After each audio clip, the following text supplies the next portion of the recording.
Good morning, good afternoon, good evening. This is Alan Burgos from the hashtag Walk with Land channel. Welcome and welcome back to our channel. Guys, if you are not yet subscribed to our channel, please do it so now so that you can be a part of this growing family. We are now officially 7,693 subscribers. Malapit na po tayo sa 7,700. Konti na lang din po. Maabot na po natin yung 8,000 subscribers. Thank you so much, guys. God bless you all. Okay, so let us talk about yung sa divorce, okay?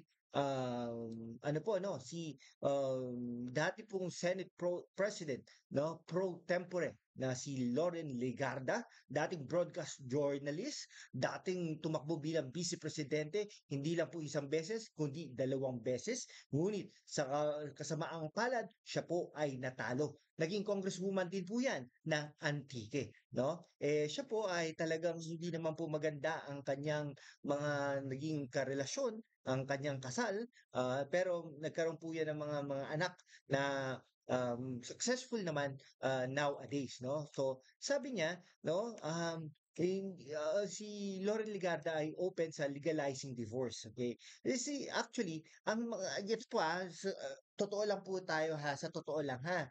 Um, yung mga ano po diyan, yung mga mag-aano ng papayag po ng divorce ay yung mga ano, yung mga kasal ngayon, no? Yung hindi hinagpis, no? Yan, mga gano'n. Ay yung pabor sa divorce, yun yung mga ano parang hindi sila naging successful kumbaga. Pero in life, successful naman din sila.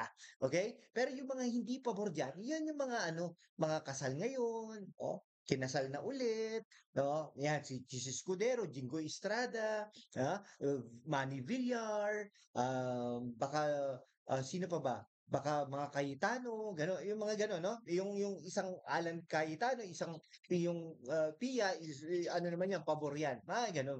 Na ano, pansinin niyo po ha, pansinin niyo, yun yung mga boboto diyan. Diyan po talaga mag-aano. At syempre, yung mga relihiyon nila ay Katoliko. Okay? Ayan. Sabi ni dating Senate President pro tempore Loren Legarda ay open daw siya no sa pag-legalize ng divorce in the country, saying it could be the right time to give unhappy couples a second chance in life and love. O ako, favor din naman ako diyan, no? Yan. Kaya dapat ano no, lalo-lalo na kung hindi naman talaga ano no, wala naman talaga sila for the longest time, no? May kilala nga tayo diyan, almost 15 years wala na, 'di ba? Ano 'yun, 'di ba? Hindi naman tayo dapat gano'n, no? Uh, Swerte tayo kung may mga taong magmamahal sa ating muli, 'yan. No, so ito si Loren Legarda, no? Nag-sign daw siya doon sa Senate Women, Children, Family Relations and Gender Equality Committee report last year na iisik yung to amend the family code and institute the dissolution of marriage and divorce. Ayan, no? Ang chairperson po diyan ay si Risa Hontiveros. Yan.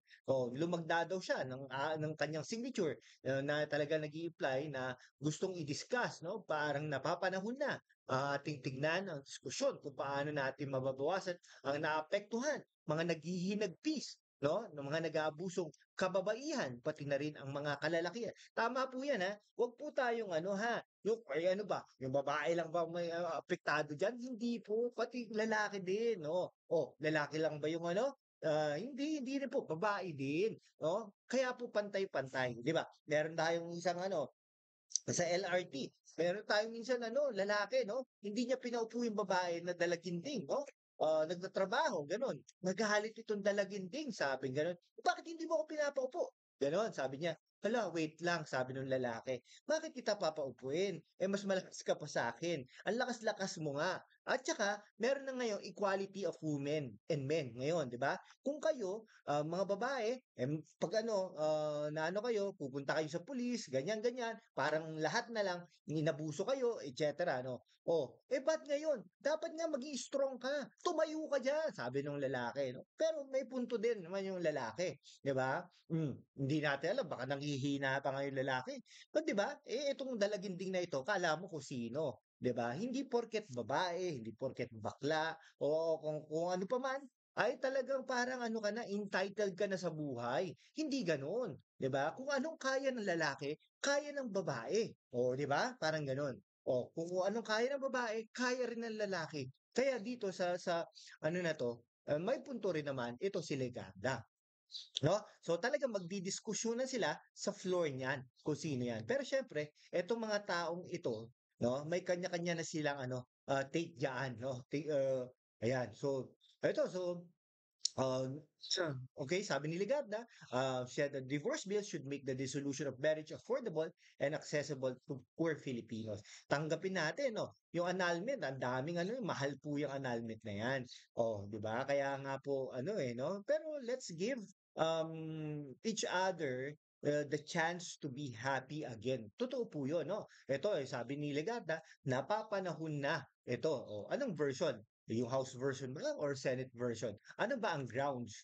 Okay, ano ba ang grounds? Okay, so tingin ko kunwari 15 years, 10 years, 5 years na wala naman talaga eh, no? Walang ano, wala na talaga 'yon. Hindi na naman natin kailangang sabihin na wala ano na, 'di ba? Wala na talaga, 'di ba?